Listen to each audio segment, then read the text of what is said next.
The school of science YouTube ચેનલમાં આપ સૌનું ફરી એક વખત સ્વાગત છે.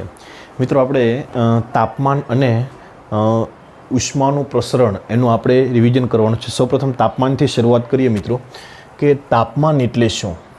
તો કે ભાઈ મિત્રો, તાપમાન એટલે પદાર્થનું ગરમપણાનું કે ઠંડાપણાનું માપ. કોઈ પદાર્થ કેટલો ગરમ છે, કેટલો ઠંડો છે એને કિલોગ્રામમાં ના મપાય, એને તમારે ચોક્કસ એકમમાં દર્શાવવું પડે. તો કોઈ પદાર્થ કેટલો ગરમ છે તો એનું તાપમાન વધારે, કોઈ પદાર્થ કેટલો ઠંડો છે તો એનું તાપમાન ઓછું. એટલે સાપેક્ષ છે, કોનું વધારે કોનું ઓછું કેવું હોય તો એ તમે સાપેક્ષતાને આધારે કહી શકો. તો તાપમાન એ શું છે? પદાર્થનું ગરમપણાનું કે ઠંડાપણાનું માપ. એના ઘણા બધા એકમો છે. એના એકમો પૈકી એસઆઈ એકમ જે છે, એસઆઈ એકમ છે એનો કેલ્વિન એકમ છે. એસઆઈ એકમ કયો છે? કેલ્વિન. આ ઉપરાંત ડિગ્રી ફેરનહીટ કે ડિગ્રી સેલ્સિયસ પણ છે. એના આ સિવાયના એકમો ડિગ્રી ફેરનહીટ કે ડિગ્રી સેલ્સિયસ છે. એસઆઈ એકમ કેલ્વિન છે. મિત્રો, તાપમાન છે એને કેપિટલ ટી વડે દર્શાવવામાં આવે છે. ટેમ્પરેચર, એને ઇંગ્લિશમાં ટેમ્પરેચર કહેવાય, એને કેપિટલ ટી વડે દર્શાવાય છે. તો તાપમાન ટી એ અણુની ગતિ ઉર્જાના સમપ્રમાણમાં હોય છે. અણુની ગતિ ઉર્જાના સમપ્રમાણમાં હોય છે. જો ગતિ ઉર્જા વધારે હોય અણુની તો એનું તાપમાન વધારે, એ પદાર્થનું તાપમાન વધારે. જો અણુની ગતિ ઉર્જા ઓછી હોય તો એ પદાર્થનું તાપમાન કેવું? ઓછું. તો આમ તાપમાન છે એ અણુની ગતિ ઉર્જા પર આધાર રાખે. દાખલા તરીકે આ ચોક છે, એ મને ઠંડો લાગશે કે ગરમ લાગશે? તો કે ભાઈ એનું તાપમાન વધારે છે કે ઓછું છે? શેના આધારે? તો કે ભાઈ મારી આંગળીની અંદર જે પણ અણુઓ છે એ દોલિત ગતિ કરે, એના કરતાં જો આ ચોકની અંદર અણુઓ દોલિત ગતિ વધારે કરતા હોય, અણુની ગતિ વધારે હોય તો એનું તાપમાન કેવું હશે? વધારે. એટલે તાપમાન છે અણુની ગતિ ઉર્જા પર આધાર રાખે છે. વધુમાં વધુ તાપમાન કેટલું મેળવી શકાયું? તો કે વધુમાં વધુ તાપમાન 10⁸ કેલ્વિન સુધી મેળવી શકાયું. 10⁸. અને ઓછામાં ઓછું તાપમાન કેટલું? ઓછામાં ઓછું તાપમાન કેટલું હોઈ શકે? ઓછામાં ઓછું તાપમાન મિત્રો 0 કેલ્વિન હોઈ શકે. 0 કેલ્વિન કરતાં ક્યારેય તાપમાન વધારે હોય નહીં. આપણે માનવ શરીરની વાત કરીએ. માનવ શરીરની વાત કરીએ તો માનવ શરીરનું સામાન્ય તાપમાન 37 ડિગ્રી સેલ્સિયસ અથવા તો 98.6 ડિગ્રી ફેરનહીટ. મિત્રો, સેલ્સિયસ કે તમે સેલ્સિયસ કે ફેરનહીટ લખો ત્યારે તમારે ઉપર ડિગ્રી ફરજિયાત લખવું પડે. તો માનવ શરીરનું સામાન્ય તાપમાન 37°C, 98.6 ડિગ્રી ફેરનહીટ. અને કેલ્વિનમાં લખવું હોય તો 310.15 કેલ્વિન. 310.15 કેલ્વિન. સ્ટાન્ડર્ડ ટેમ્પરેચર તમારે લખવું હોય એસટીપી. મિત્રો, ઘણી જગ્યાએ તમને એસટીપી એવો શબ્દ વાપરેલો હોય. એસટીપી એટલે સ્ટાન્ડર્ડ ટેમ્પરેચર એન્ડ પ્રેશર. એના માટે તમારું તાપમાન હશે, અથવા તો પ્રમાણિત કહેવામાં આવે ને. સ્ટાન્ડર્ડ એટલે પ્રમાણિત તાપમાન. પ્રમાણિત તાપમાનનું મૂલ્ય છે મિત્રો 0°C અથવા તો 32 ડિગ્રી ફેરનહીટ અથવા તો 273.15 કેલ્વિન. તો આ તમારું એસટીપી સામાન્ય તાપમાન અને પ્રમાણિત તાપમાન છે. ત્યાર પછી એનટીપી એવો શબ્દ વાપરેલો હોય ઘણી જગ્યાએ. એનટીપી એટલે natural temperature and pressure. STP એટલે સ્ટાન્ડર્ડ અને એનટીપી એટલે નેચરલ. નેચરલ માટે કેટલું થશે? તો કે ભાઈ 20 ડિગ્રી ફેરનહીટ થશે. એ પ્રમાણે તમારે સેલ્સિયસમાં અને 20°C થશે. 20°C થશે. કેલ્વિનમાં ફેરવું હોય તો 273.15 એડ કરી દો એટલે 293.15 કેલ્વિન થશે નેચરલ ટેમ્પરેચર એન્ડ પ્રેશર. તો આ પ્રમાણે. અને ફેરનહીટમાં લખવું હોય તો તમે 9/5 ફેરનહીટમાં લખવું હોય તો 9/5 20 + 32 કરો તો તમને મળી જાય 9/5 એટલે 5 × 4 = 20, 9 × 4 = 36 + 32 એટલે થશે 6 × 2 = 8, 68 ડિગ્રી ફેરનહીટ થશે મિત્રો. નેચરલ ટેમ્પરેચર એન્ડ પ્રેશર કેટલું થશે? 68 ડિગ્રી ફેરનહીટ. તો આ પ્રકાર મિત્રો તાપમાન એ શું છે? તો કે પદાર્થનું ગરમપણાનું કે ઠંડાપણાનું માપ છે. તો આ પ્રમાણે તાપમાન વિશે બેઝિક માહિતી થઈ. હવે આપણે તાપમાનના માપન માટે જે સાધનનો ઉપયોગમાં લેવામાં આવે છે એ સાધનનું નામ શું છે? થર્મોમીટર.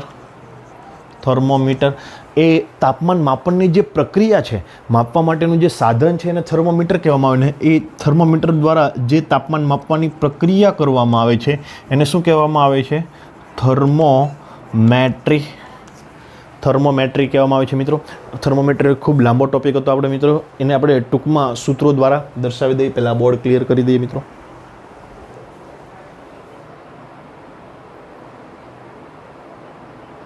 તો ત્યાર પછી જોઈએ તાપમાનનું માપન માટે જુદા જુદા વૈજ્ઞાનિકો આવ્યા. સૌપ્રથમ સેલ્સિયસ આવ્યો, ફેરનહીટ આવ્યો, કેલ્વિન આવ્યો. સેલ્સિયસ એમ કીધું કે ભાઈ જો તમારે કોઈ પણ પદાર્થનું તાપમાન માપવું હોય એના માટે તમારે જે પણ થર્મોમીટર બનાવવું હોય તો તમારે 2 પોઈન્ટ ફિક્સ કરવા પડે.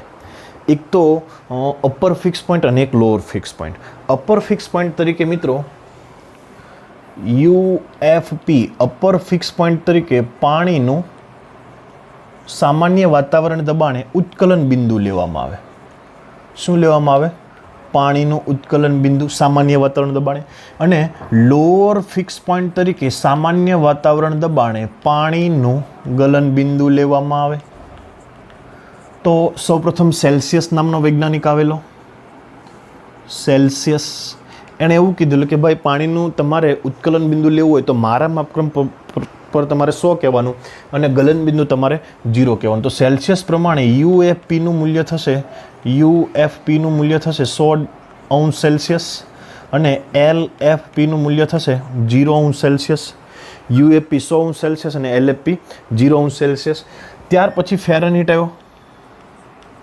ફેરનહીટ એમ કીધું કે ભાઈ જો મારા માપક્રમ પર તમારે માપવું હોય તો UFP તમારે 212° ફેરનહીટ લેવાનું અને LFP તમારે 32° ફેરનહીટ લેવાનું. ત્યાર પછી કેલ્વિન આવ્યો. કેલ્વિનના માપક્રમ પ્રમાણે UFP બરાબર 373.15 એમાં કેલ્વિન ડિગ્રી કેલ્વિન નહીં લખાય, ખાલી કેલ્વિન લખવું પડશે. અને LFP બરાબર 273.15 કેલ્વિન લખી શકાય. તો આ UFP અને LFP શું છે? તો કે ભાઈ તમે જે પણ થર્મોમીટર બનાવો, દાખલા તરીકે તમે દબાણ બદલાય એવું થર્મોમીટર બનાવો, કદ બદલાય એવું થર્મોમીટર બનાવો, લંબાઈ બદલાય એવું થર્મોમીટર બનાવો. તો આ થર્મોમીટરમાં તમારે જ્યાં પણ પાણીનું તાપમાન, જ્યારે પાણી ઉકળવા મળે, એ થર્મોમીટરને પાણીમાં ડુબાડેલું રાખો, પાણીને ગરમ કરો, પાણી ઉકળવા મળે ત્યારે તમારે સેલ્સિયસ પ્રમાણે 100° સેલ્સિયસ કેવું, ફેરનહીટ પ્રમાણે 212° ફેરનહીટ કેવું, કેલ્વિન પ્રમાણે 373.15 કેલ્વિન કેવું. અને જ્યારે તમે તાપમાન ઘટાડો, 1 મિનિટ સોરી મિત્રો,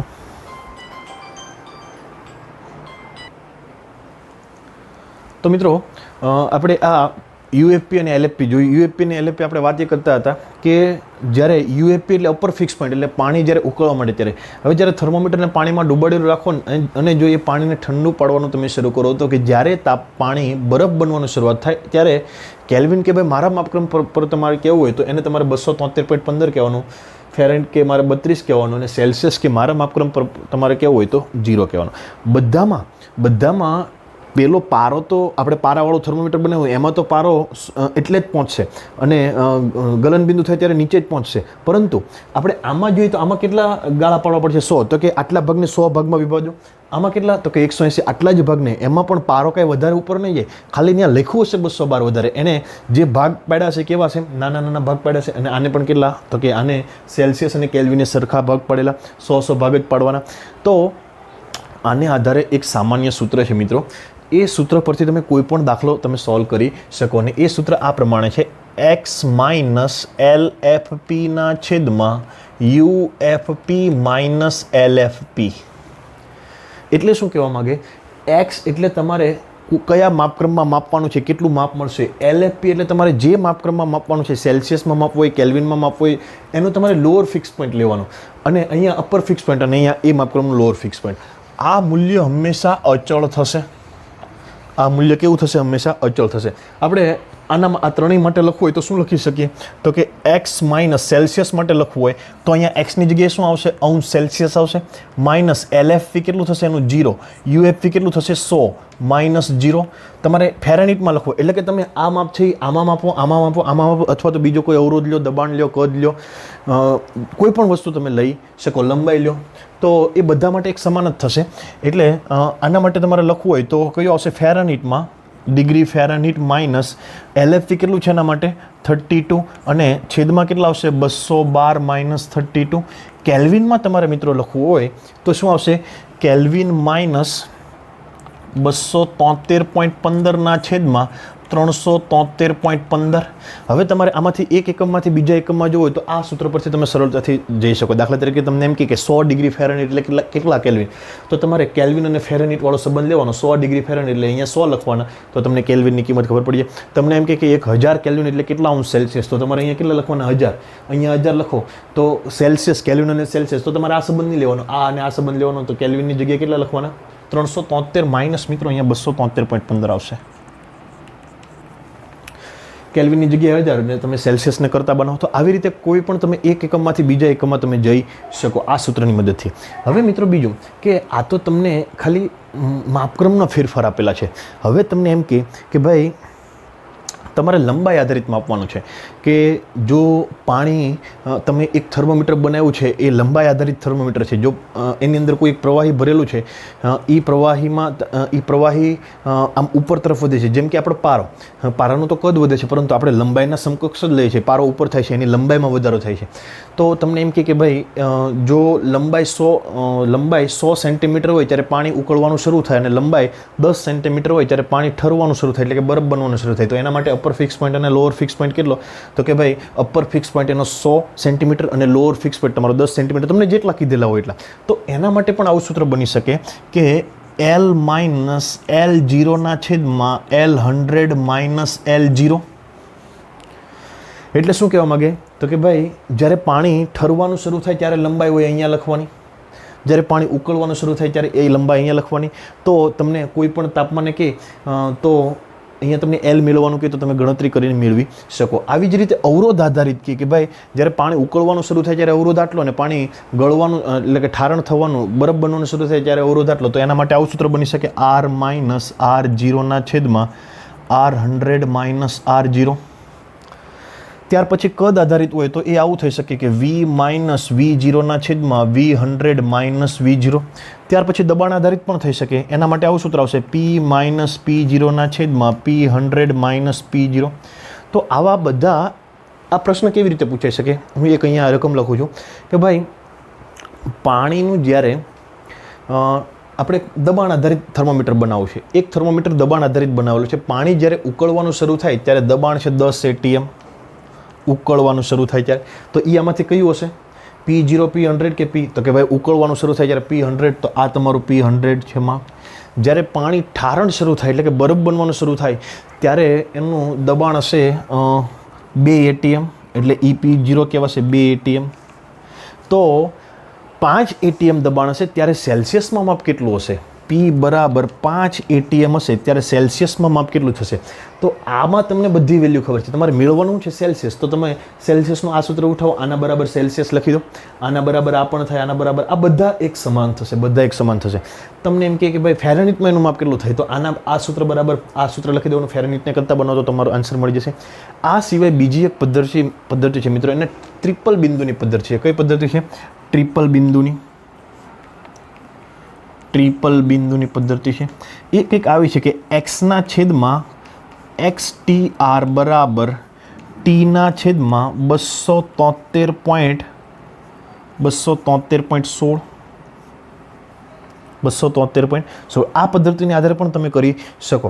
એટલે કે તમને એમ કે ભાઈ અહીંયા એક્સની જગ્યાએ કયા કયા, તો કે એક્સની જગ્યાએ અનનોન, પીના છેદમાં PTR પણ આવી શકે, વીના છેદમાં કદ આધારિત હોય તો વીના છેદમાં VTR પણ આવી શકે, અવરોધ આધારિત હોય તો આરના છેદમાં RTR પણ આવી શકે, અને લંબાઈ આધારિત હોય તો લંબાઈના છેદમાં LTR પણ આવી શકે. તમને એમ પૂછે કે ભાઈ જ્યારે ટ્રિપલ બિંદુએ હોય, ટ્રિપલ બિંદુને આધારે તમારે ગણતરી કરવાની છે તાપમાને. ટ્રિપલ બિંદુએ તમારી લંબાઈ આટલી હોય તો LTR, તો 10 સેન્ટીમીટર તાપમાન કેટલો છે, તો અહીંયા 10 લખવાના, તો તમને T મળી જાય. તમારે આના બરાબર આ પણ લઈ શકો, આના બરાબર આ પણ લઈ શકો, આના બરાબર આ પણ લઈ શકો, આના બરાબર આ પણ લઈ શકો. તો ટ્રિપલ બિંદુને આધારે કહીએ તો એમાં LFP અને UFP નહીં આવે. આમ તો એમાંય આવશે, પરંતુ એમાં LFP કેટલું લઈ લેવાનું આવે છે, 0 લઈ લેવાનું છે. આ અહીંયા શું આવે, હકીકતમાં અહીંયા શું આવે તો કે UFP માઇનસ LFP. તો UFP 273.15 ને LFP ને 0 લઈ લેવામાં આવે છે. એટલા માટે આપણે અહીંયા એને આપણે ધ્યાનમાં લઈશું નહીં, ખાલી ટ્રિપલ બિંદુ 0 ને અવગણતા ટ્રિપલ બિંદુ જ ધ્યાનમાં લઈશું. બીજું આ સિવાય મિત્રો ઘણી વખત તમને ગુચવવા માટે આવા પણ પૂછે કે ભાઈ સેલ્સિયસમાં 5નો ફેરફાર થાય છે, ફેરનહીટમાં કેટલાનો ફેરફાર થાય. તો તમારે એના માટે સામાન્ય સૂત્ર છે, અંશમાં તમારે ફેરફાર દેખાડી દેવાના. ડેલ્ટા અંશ સેલ્સિયસના છેદમાં 100 બરાબર ડેલ્ટા ફેરનહીટના છેદમાં 180 અને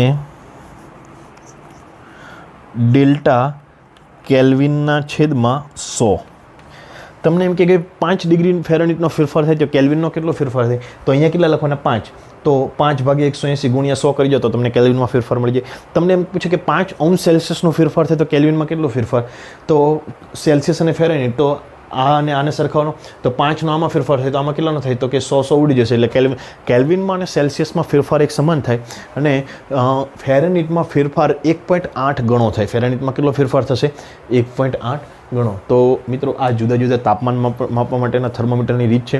આમની એક PDF ફાઇલ છે, એ મિત્રો તમને નીચેની લિંકમાં આપી દીધી હશે. એ લિંક પરથી તમને આ બધા જ સૂત્રો એના પરથી મળી જશે. તો આગળ જોઈએ બોર્ડ ક્લિયર કરીને.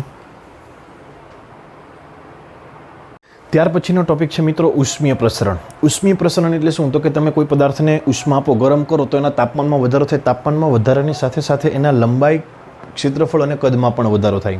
દાખલા તરીકે કોઈ એક લોખંડનો સળિયો લો, એને તમે ગરમ કરો તો એની લંબાઈમાં વધારો થાય. તમે કોઈ એક તકતી લો, ક્ષેત્રફળવાળી તકતી લો તો એને ગરમ કરો તો એના શું કહેવાય, ક્ષેત્રફળમાં વધારો થાય. અને તમે કોઈ એક કદ લો તો એની તમે ગરમ કરો તો એના તાપમાનમાં ફેરફાર થાય, તો એને કદમાં પણ ફેરફાર થાય. તો આ માટેના સૂત્રો છે મિત્રો. લંબાઈમાં ફેરફાર થાય એને રેખીય પ્રસરણ કહેવામાં આવે. લંબાઈમાં ફેરફાર થાય એને શું કહેવામાં આવે? રેખીય પ્રસરણ કહેવામાં આવે. રેખીય પ્રસરણ. અને એનું સૂત્ર છે લંબાઈનો ફેરફાર એટલે અંતિમ લંબાઈ માઇનસ પ્રારંભિક લંબાઈ. લંબાઈનો ફેરફાર બરાબર alpha L delta T. Alpha L delta T. Delta એટલે લંબાઈનો ફેરફાર, આલ્ફા એટલે રેખીય પ્રસરણાંક, એલ એટલે લંબાઈ, મૂળ લંબાઈની કેટલી હતી, અને ડેલ્ટા ટી એટલે તાપમાનનો ફેરફાર. ઘણી વખત આલ્ફાની જગ્યાએ મિત્રો આલ્ફા એલ પણ કહેલું હોય છે, જેને રેખીય પ્રસરણાંક કહેવાય. મિત્રો બરાબર યાદ રાખજો, અહીંયા ભૂલ પડવાની શક્યતા સૌથી વધારે.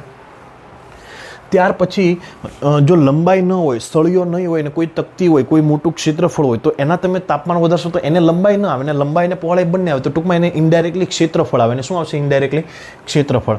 તો ક્ષેત્રફળમાં ફેરફાર થાય, ક્ષેત્રફળમાં ફેરફાર થાય તો પૃષ્ઠ પ્રસરણ કહેવાય. શું કહેવામાં આવે? પૃષ્ઠ પ્રસરણ કહેવામાં આવે. અને એના માટેનું સૂત્ર છે, એના પૃષ્ઠફળમાં થતો ફેરફાર ડેલ્ટા એ બરાબર બીટા એ ડેલ્ટા ટી. ડેલ્ટા એ એટલે ક્ષેત્રફળનો ફેરફાર, બીટા એટલે એનો પૃષ્ઠ પ્રસરણાંક કહેવામાં આવે. બીટાને શું કહેવામાં આવે છે? પૃષ્ઠ પ્રસરણાંક. પૃષ્ઠ પ્રસરણાંક. એ એટલે મૂળ ક્ષેત્રફળ ને ડેલ્ટા ટી એટલે તાપમાનનો ફેરફાર. મિત્રો બીજું કે આ બીટાને ઘણી વખત આલ્ફા એ પણ કીધેલું હોય છે, અને આલ્ફા એલ કીધેલું. આને શું આલ્ફા એ કીધેલું હોય તો તમારે મિત્રો બીટા સમજવાનું. અથવા તો ઘણી વખત આવું પણ કીધેલું હોય છે, આલ્ફા એટલે 2 ગુણ્યા આલ્ફા એલ થશે. ક્યારે?